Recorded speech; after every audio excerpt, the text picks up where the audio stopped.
Well, everybody, welcome to the last 50 minutes of Macro Talk. This is Alan. I hope you can hear me.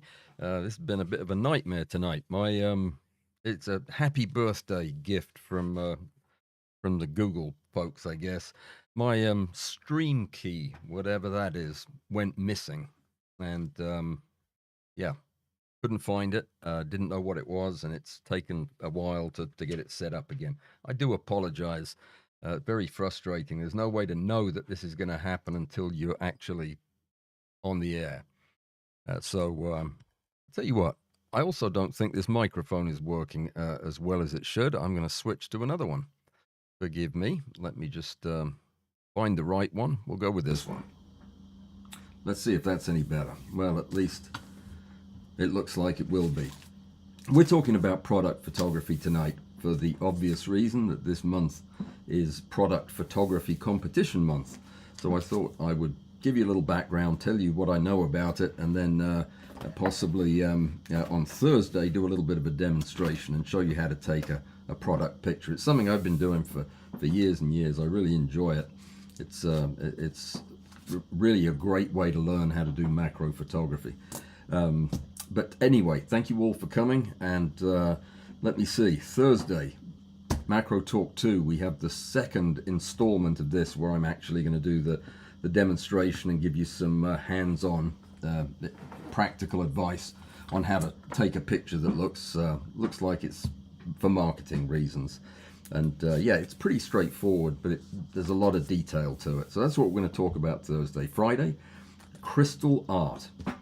You didn't get to see the artwork at the beginning, but we've got a new cover for crystal art this month, and Harold Hall and I will be doing that at 2 o'clock on Friday.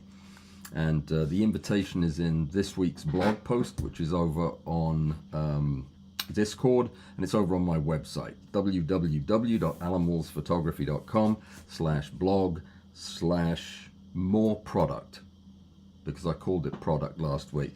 So there you go.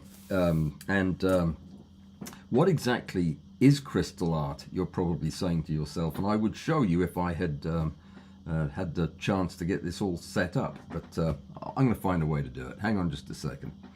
I got some nice pictures for you, which will explain what we're doing in this wonderful session on Friday. You've really got to come if you haven't had a chance to get to one of these things yet. It's where we sit around and talk about stuff like this. Hang on a sec, there you go. And let me change the microphone here. My goodness, what a mess. Anyhow, this is one of our crystals. What we do is we talk about how to make crystals, how to photograph them, what birefringence is, and how to use it for artistic reasons.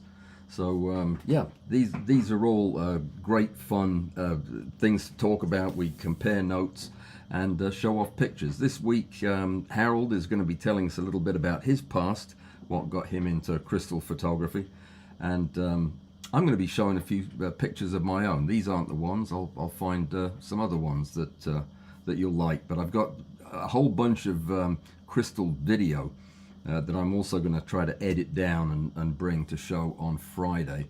Let me see if I've got any other crystals. I know I had several. These I actually took these today while I was waiting for something.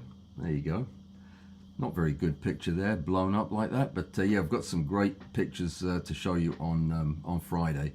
Some new chemicals, some new techniques, and yeah, it's fun stuff. If you're the least bit interested in this kind of thing, please come on Friday. You'll enjoy it. Harold's a great guy. The group that comes are all super nice people, and you are welcome, and it is free. You didn't get to see the cover art for crystal art, so I am going to show you what the background picture was, because I think it's the weirdest crystal I have ever encountered. And I've looked at a lot of weird crystals. I've never had one that looked back, though. This is an extremely strange crystal that I found, and yeah, it forms eyeballs that stare at you out of the crystal. Not kidding. It's shocking. But today we're talking about product photography, and here's the way I wanted to do it tonight. Let me just give you an example of a product photograph. You're going to be seeing a whole bunch of them tonight from a whole bunch of people, and I'm not going to show you a whole bunch of mine because you've probably seen them all. But what we're going to be doing this evening then is talking about what a product photograph is, what the concept behind it is, how it differs from any other kind of photograph used in marketing, and I'll explain all of that. And then I'll give you some background as to where the whole concept of using photographs to sell stuff came from, who were the companies that first started it, and I'll give you an overview of what a good product photograph consists of. I'm not going to tell you tonight exactly how to do that. That's what we'll do on Thursday. So, as always, I'm trying to tie in this week's discussion or discussions to what else is going on with the channel, and of course, it's rather obvious that is the competition, which is product photography. Now, the issue with wanting to do this was several people had said to me, I don't know what a product photograph is, I don't know what you're talking about. So that's what has got me thinking that this would be a good idea. So we'll cover all of that. By the way, look what I invented. I didn't really invent them. I came up with a better way to make lens hoods for Mitutoyo objectives by using ray diagrams to actually figure out how big the holes needed to be and where they needed to be. And yeah, I made a box for them that goes around this, and this is made of soft TPU. It's very fancy. Very happy about it. I described that in the blog post day before yesterday, or yesterday. Check that out. If you want to order one, there's a list you can get on. Okay, so product photography as a kind of creative slash macro type of photography that's really heavily into visual storytelling. That's why I like it. You know that I'm big into the whole concept of telling stories with photographs, and that's exactly what product photography is all about. It has some interesting history to it, which is worth mentioning. The very earliest advertising and catalog photographs were done by Sears, actually, an American company. They had a catalog, and it had pictures of all the stuff they sold, and that was absolutely groundbreaking back then. Nobody else did. Made them very successful, and they made a lot of money from that. And you know, as time has gone by, the product photography has had to become more and more focused on detail and accuracy, much the same kind of areas of concentration that we talked about with coin photography, about the images being as accurate and as sharp as possible so that people could see what they were buying. There's a lot of psychology behind products that are being sold, and flawless, clean representations makes almost any object look better. If you've ever bought anything, especially electronics or tech stuff, through a website, as I'm sure everybody has probably today, there is a big difference between a fuzzy, indistinct photograph of what you're thinking about buying and a crisp, sharp product photograph that is designed to make the thing look more desirable. You're always going to pick that one. It's a human nature, and it causes a kind of desire to own the thing just because of the spectacular quality of the shot.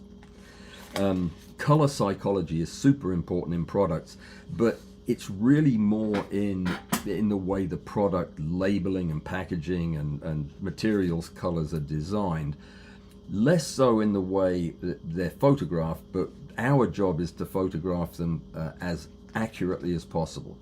You never ever want to do a product photograph that leaves a product looking like it's a different color. Any part of it is a different color, especially when it comes to logos and identifying marks.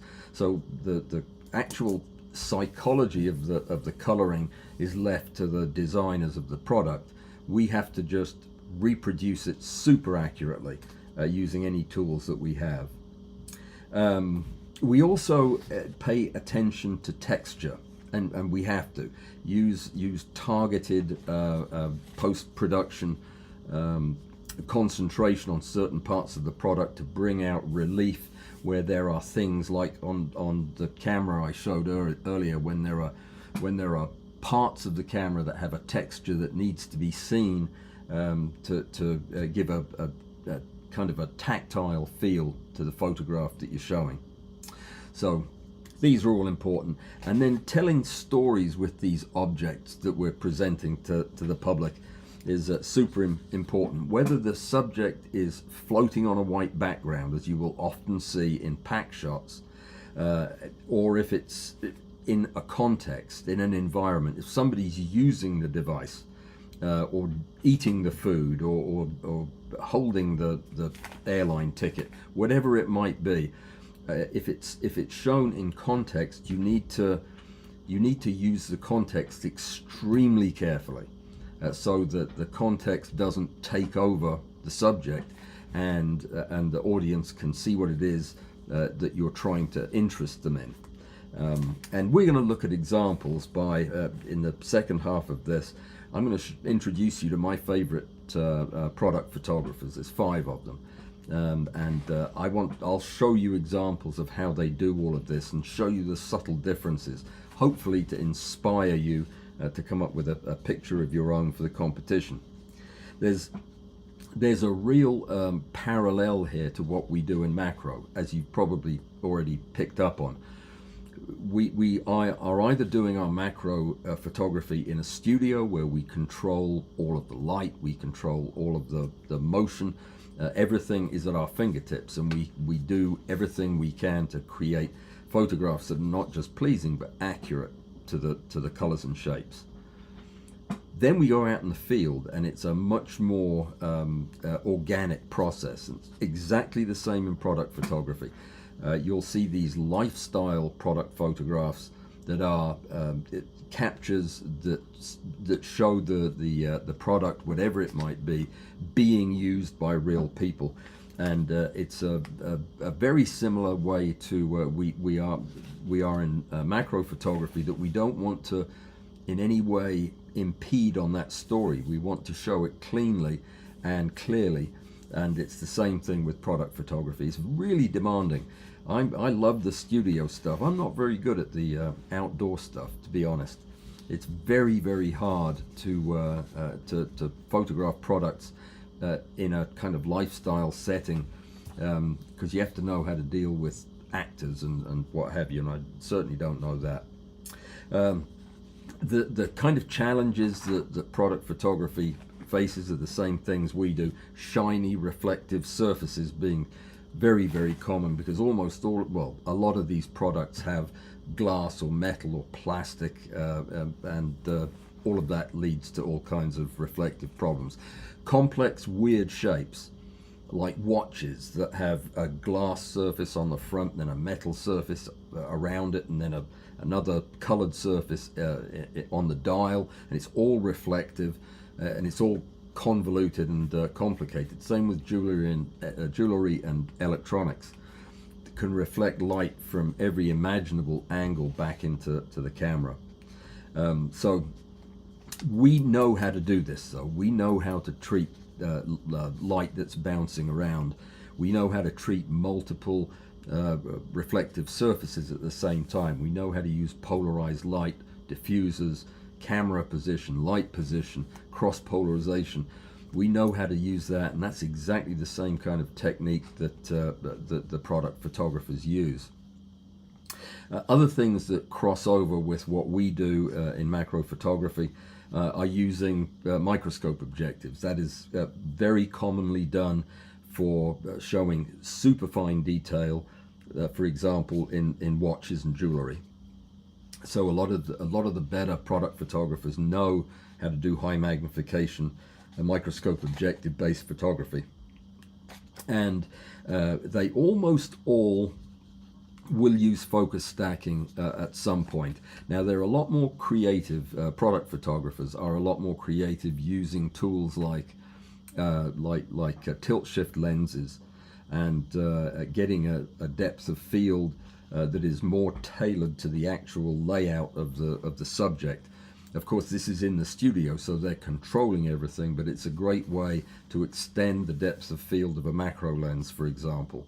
And some people are really masterful at this. One of the guys I'm going to be introducing you to is Carl Taylor, who is probably, I think he's probably the most skilled technical photographer alive today. And he has wonderful taste and a weird personality, but he takes superb pictures. I'll talk about him in just a second. There are all kinds of things that you can learn from watching somebody like Carl Taylor set up a shot. But a lot of the stuff that they're doing, you will recognize the stuff we've already done, just for different reasons. Using, what do you call it, diffuser domes, like one of those plastic salad bowls, or using cross-polarization rigs, or microscope focus blocks, all the things we talk about all the time. All of these can come in handy in product photography. Now, the best way to look at what a product photographer does is by breaking down their most successful campaigns. And we've been extraordinarily lucky to have Lester Lefkowitz as a guest on our channel several times now. And Lester is a very successful product photographer, and he knows how to launch and run a very successful campaign for major companies. And studying some of his work, looking at what he has done, looking at the photographs he came up with to tell the story that was needed by the manufacturer, will tell you a lot about how he designed these shots. It's kind of a little bit beyond our scope tonight. It's really more of a composition discussion, but certainly if there's interest, we can get into that later on. Now, I'm not going to give you any practical tips tonight. We don't have time, and Thursday will be full of that kind of stuff. But tonight, I want to give you an overview of what the craft of product photography looks like, the practical essentials, the things you need to know. What makes a good product photo? It has to have a hero shot. When you're doing a product photograph, you're almost always doing a series of photographs, but at the head of the stack of the series is the hero picture, the shot that kind of defines with clarity and purpose what the thing is that they're trying to get you to buy. It has to be persuasive and clear and unambiguous, and it has to scream, this is the best of these that can be bought. That's what the hero shot looks like. And where we tend to do a very subtle and controlled work in macro photography, that's a little less so in product. It really is in your face, getting the most eyes attracted to it as possible. To do this, of course, is extraordinarily difficult, and it is done, as everything in photography is, with careful use of light. And I'm going to be talking a lot more about that when I introduce you to some of these photographers. But yeah, we in macro we're all into detail, of course, and textures and finesse of lighting. But I have long said, and I would still argue, that learning how to do product photography, or teaching somebody how to do product photography, is the best way to understand the complicated and convoluted lighting that we use in macro photography. It really is. You see it so much more clearly in product because the scale is a little bit larger. And wait till I show you the tools that we use to get the effects with products, and you'll see exactly what I'm talking about. But the concepts are exactly the same. For example, just one example, the use of a bare bulb, a bare light source without any kind of modifier on it. That is a ball of light, basically, that is separated in distance from the subject, creates this lighting that is almost shadowless because it's coming from everywhere. It's usually passing through multiple diffusers and bouncing off the ceiling. That is exactly the same effect that I am trying to get by using 8 MF12s to light a subject. We have to use different tools, we have to use different approaches, but we're going after the same thing. The equipment choices that a product photographer will use when it comes to lenses, usually macro lenses and tilt shift lenses, and non-macro high-end prime lenses. I don't think I've ever seen a macro photographer use a zoom lens, even a good zoom lens. So maybe they do, I don't know. But lighting, super important. The lighting is everything. It's everything in any kind of studio photography, but you do need a few bits and pieces of hardware that you wouldn't normally have in your typical studio. You need to have both continuous lights and strobes, and usually good quality strobes. You want strobes that are going to put out a lot of light and do so quickly. Now, some of the people that I follow use incredibly expensive, fancy studio lights, things I'll never have in a studio. But most of it can be replicated using decent quality, powerful studio light. Obviously, this is not something we worry about in macro. We don't generally want to be using studio strobes. They're very difficult to manage with very small subjects. But yeah, that's one of the things you worry about. The modifiers are much the same. Where we're using little white cards, they're using gigantic sheets of styrofoam. Where we're using little black cards as flags, they're using tabletops and things like that. I have several scrims that I use a lot for all kinds of projects. One of them is 8 foot by 4 foot. That's just a sheet stretched over a metal frame that I use as a diffuser when I'm using a bare bulb light source, a trick I learned from Carl Taylor. Anyhow, the lighting principles are kind of a little bit different depending on what you're photographing, whether it's the hero shot or pack shots. You know what pack shots are. I've talked about these before. When you're trying to create a whole series of images that will be used to highlight a manufacturer's line of goods, you usually want to remove all the background. You want a shot that's on an infinite, no edges, white background, or neutral background anyway, where all the shots are shot with the same lighting, with the same background, with the same lens, so that they all look comfortable and familiar, even though they're different products. Now, this is not something that we would typically do in macro unless we were, say, shooting insects for a textbook, and they wanted all to be on a white background. That's certainly one possibility, but in product photography, you almost always are either doing this or used to do this. I have a feeling that a lot of that work's going to disappear, seeing as now we can create 3D models out of thin air that will save us having to photograph the things at all. But yeah, that's one of the principles that's very different. Normally in product photography, as in macro photography, we are using light not to illuminate the reality of the species, but to show it off in all its three-dimensional glory. And that's what lighting is all about in both of these disciplines, is using it to pull as much information out about the form and the feel and the look of the product before anybody sees the thing in real life. We use all the same diffusion strategies of domes and tents and tracing paper, scrims, bounce cards, all the same stuff, just on a larger scale for product.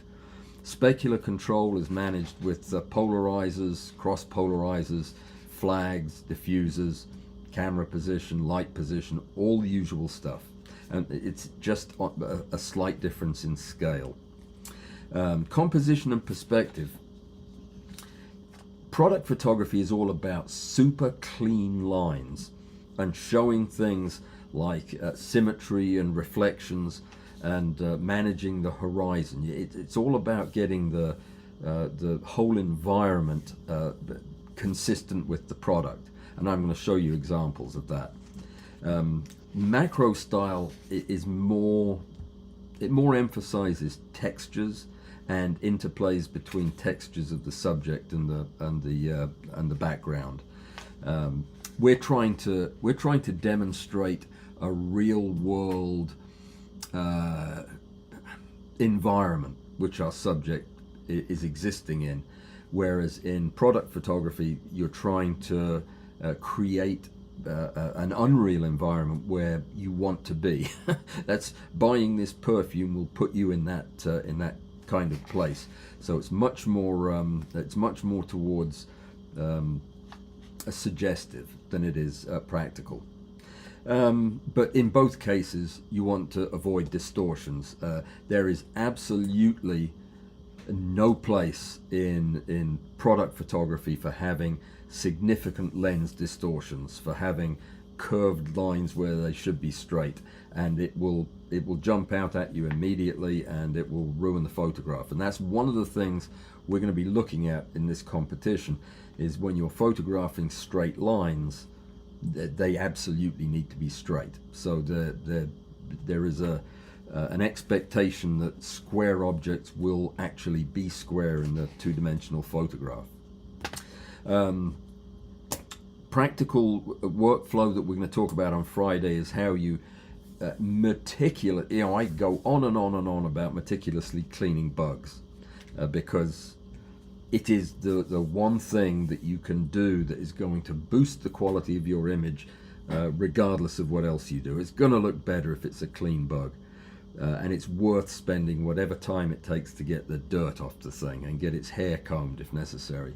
Well, it's exactly the same in product photography, and it's another reason I like it so much.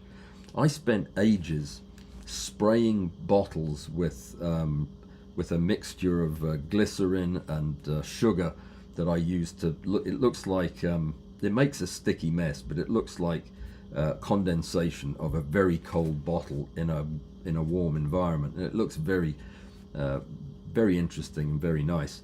But I spent ages photographing a bottle of some liquor or other that had this treatment on it, only to find out in post that it also had my thumb print on one part of the neck of the bottle.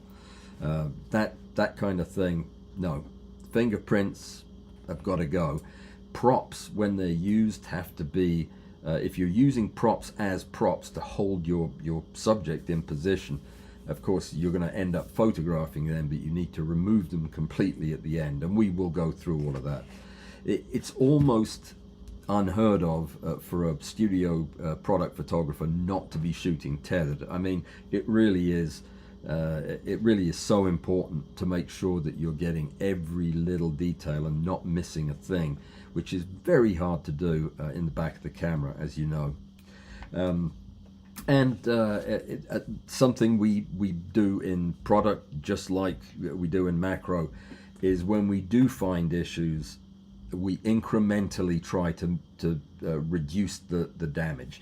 Say you find a claw that's abnormal, bent, twisted, cracked, or somehow problematic on an insect, you're going to keep turning the insect and moving the claw and moving the leg until miraculously it disappears behind some other protrusion off the body.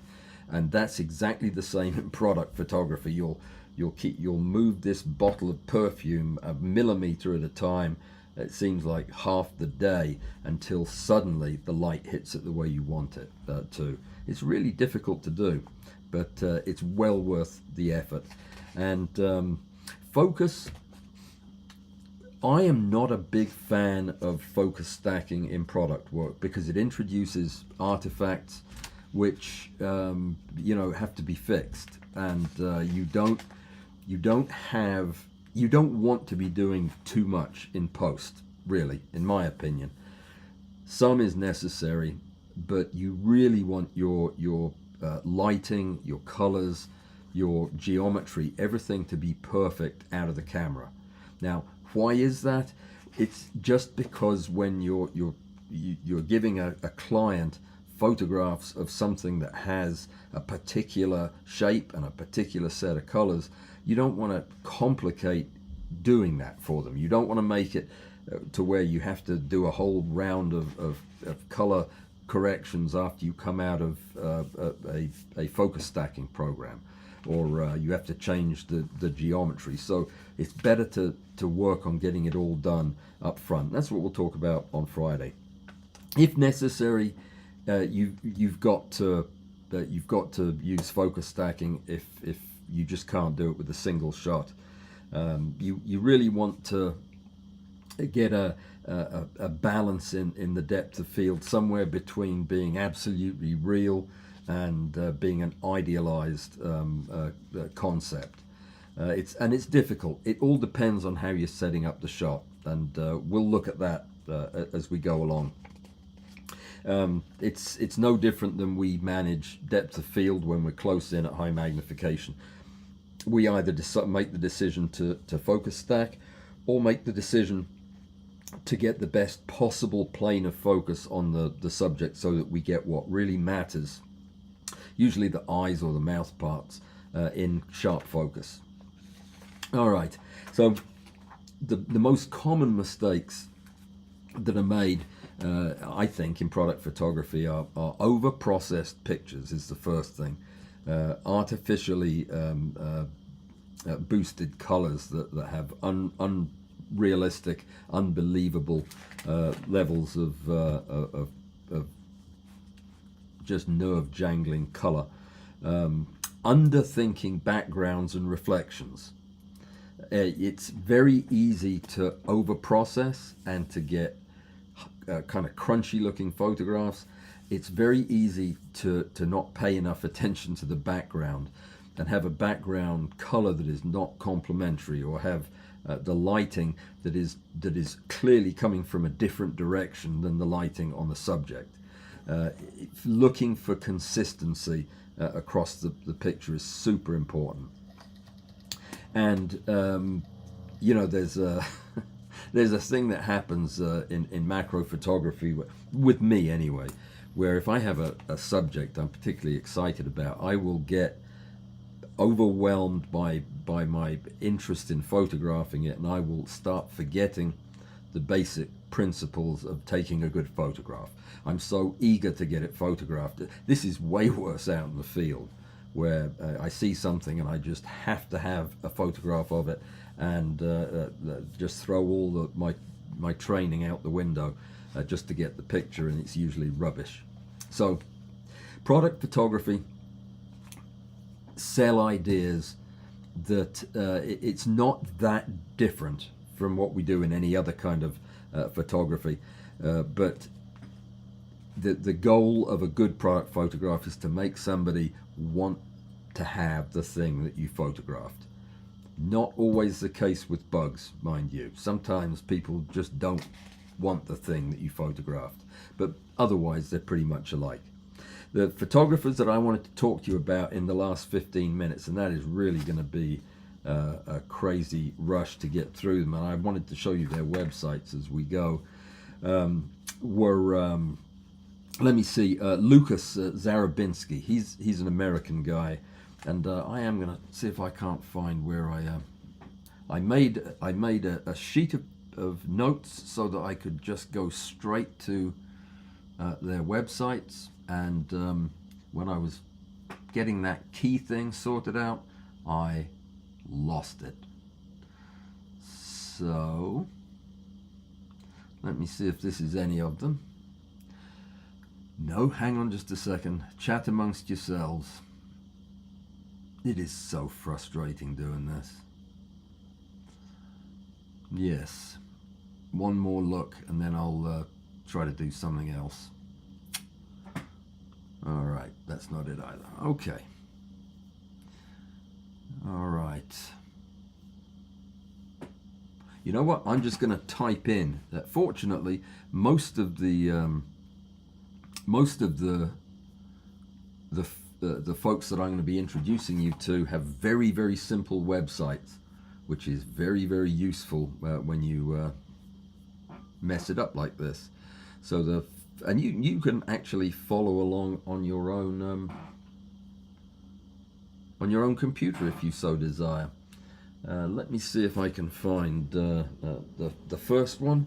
The first one's Lucas Zarabinski, as I said, and his website is, believe it or not, https://www.lucaszarabinski.com. It just doesn't get any easier than that. Let me switch over so you can see me type it and know what it is you should be aiming for here.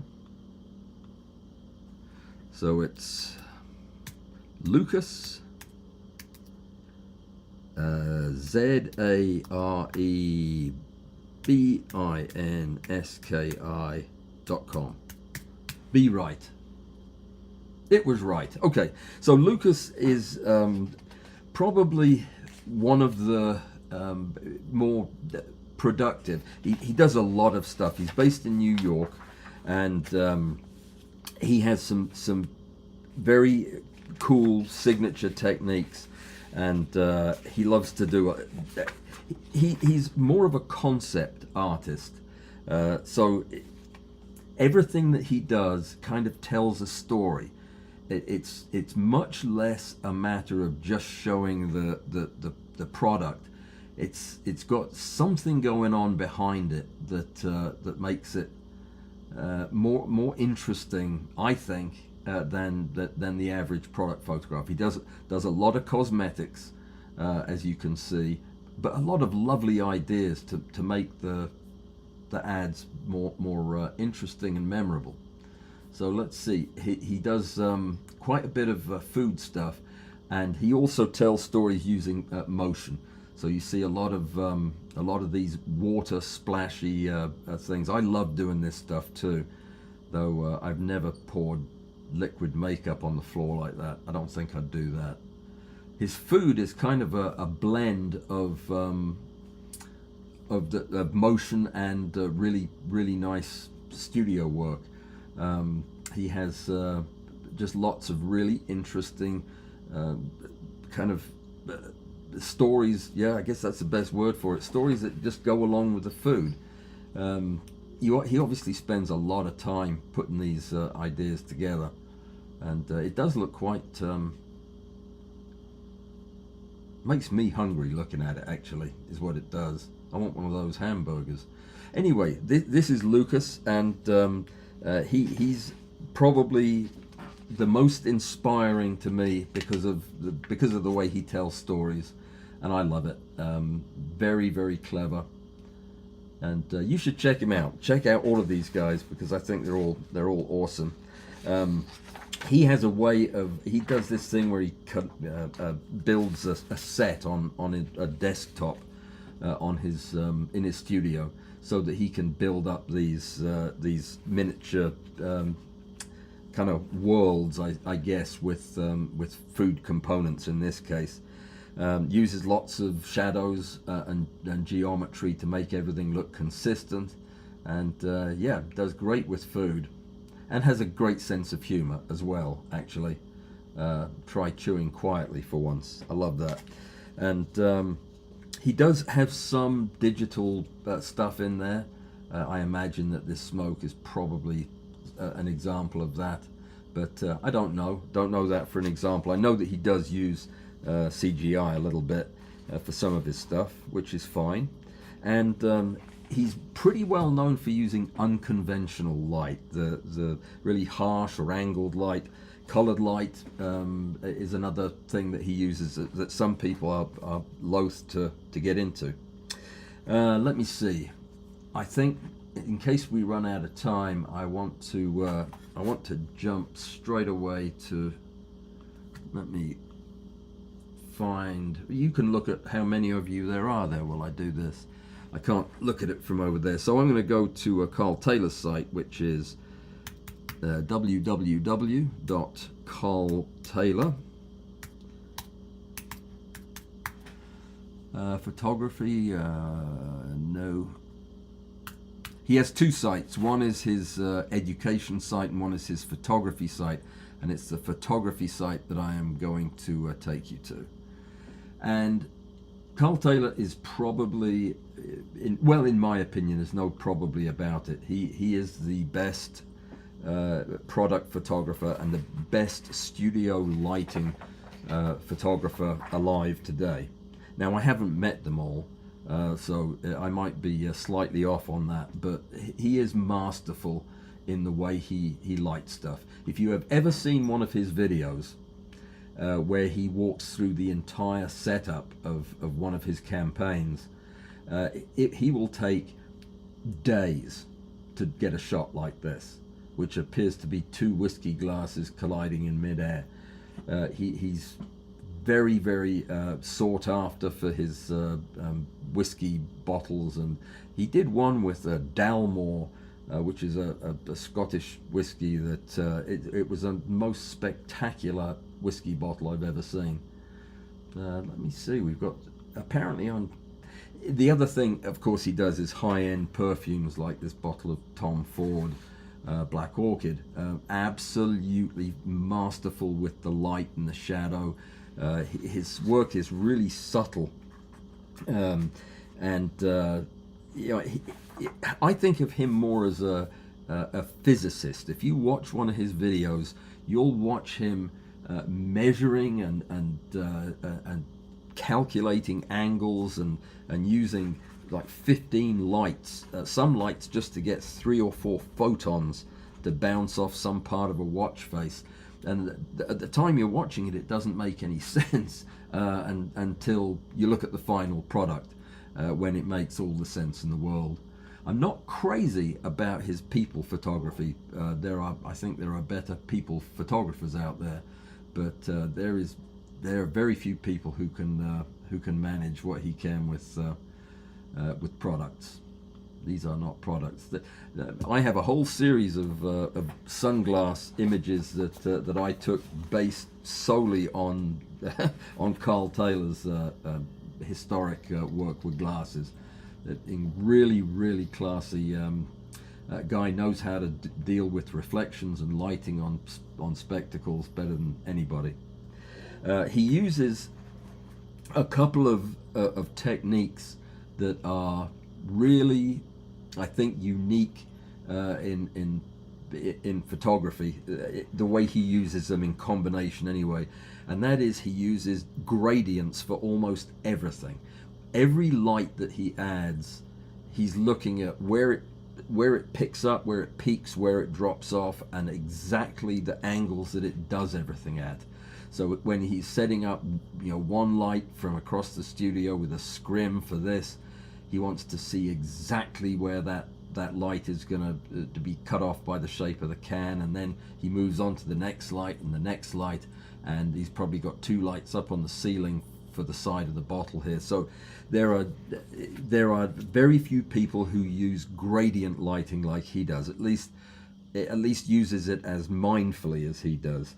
And he uses distance control as much as he uses power management for his lighting. So he will move lights backward and forwards, just in tiny little increments sometimes, to get the effects he's looking for. And not many people do that. A lot of people will set up the lights and then just deal with the power from that point on. But really, you can do so much with transitions by using big diffusion panels, big powerful lights that are non-directional, and using these transitions that he gets on shiny surfaces to just make the picture come alive. I love that glasses shot. Don't like that baby in the trash thing though. Now he does sometimes use multiple exposures. This is not one of those pictures, but he uses multiple exposures for to get rid of reflections and to get label details visible, and smooth transitions and what have you, especially when it comes to bottles and glass and metal stuff. So you'll see it's kind of like composite work, how he'll take parts from an image and paint them in so that he gets an overall effect that is stunning and quite impossible to do alone otherwise. He uses a lot of cross polarization and uses it very, very mindfully. He knows what light he's going after before he sets up the cross polarization rig. So he's very mindful. I'm not crazy about that. That lady got a phone coming out of her. Well, whatever. Yeah, not so much on the people, but the motorbikes. Yeah, I saw him do this one, I think, on a live stream where it went on for hours, and I think there were about 15 lights lighting this bike. But it is quite spectacular. It's a lovely job. No specular highlights, just beautiful gradients everywhere. Wonderful. We are out of time, and what I'm going to do is I mentioned Carl Taylor's thing about splashes and liquids, and I've got some of those pictures I wanted to show you, but I'll pick that up on Thursday when we finish this up. I think we got most everything I wanted to talk about tonight, and we'll look a little bit more at the hyper real, super precise, mega elegant work that Carl Taylor does. And in the meantime, go to his website, check him out, look at his work, and be impressed, because I don't think there's anybody quite like him out there. Look at that. That is a masterpiece of lighting. Anyway, I do go on, don't I? Let me see who is here now as my stream is working. I don't even know if this thing streamed. It might not have done. That's the thing.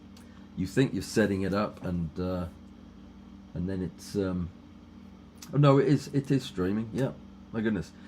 How many people have read Light, Science and Magic? Asks Joseph. Yeah, I buy that book for most of my students, and it recently went to a new edition that I can't afford, but I did buy one for a guy that I am teaching lighting technique to right currently. Fantastic book, one of the best, one of the most thorough expositions on lighting technique. So I agree with Joseph on something. Okay.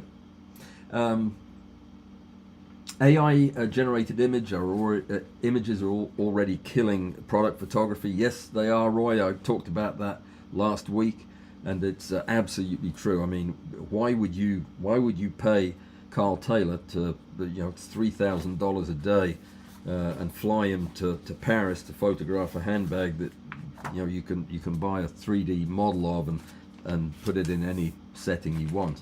Yeah. You know that they have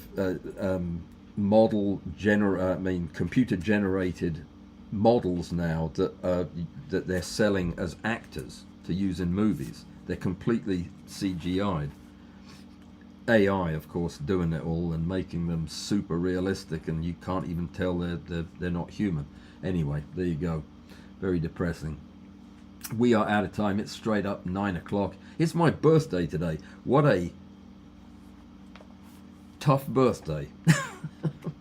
I live in fear of having technical problems with YouTube videos because it's so frustrating. But I'm glad you all came, and thank you, Klaus. Klaus gave me a birthday gift. Thank you so much. I think I saw another one from Julie. Thank you very much, Julie. My goodness, I'm going to get rich tonight. And from Diane. Thank you, Diane. Well, that was a nice surprise. Well, look, guys, I apologise for the slow start tonight. I will figure out what a stream key actually is later on tonight, so that this never happens again, or I'll check it even earlier than I normally do. But thank you for coming, and I hope you heard something interesting. We'll look at a couple of other macro photographers when we talk on Thursday, and then we'll get into the nitty gritty of how to take a pretty macro picture, or pretty a product picture, so you can win the competition. Did I announce the guest judge for the competition? You'll be so relieved. It's Graham. I thought I'd give Graham a break. So Graham's going to come and judge the competition this month, which is another reason for you to enter. Both that he'll be judging it and that he won't be entering it. So you'll have a good crack at it. Okay, thanks everybody for coming. I'll see you on Thursday. My apologies again, and I'd say it will never happen again, but it will next time.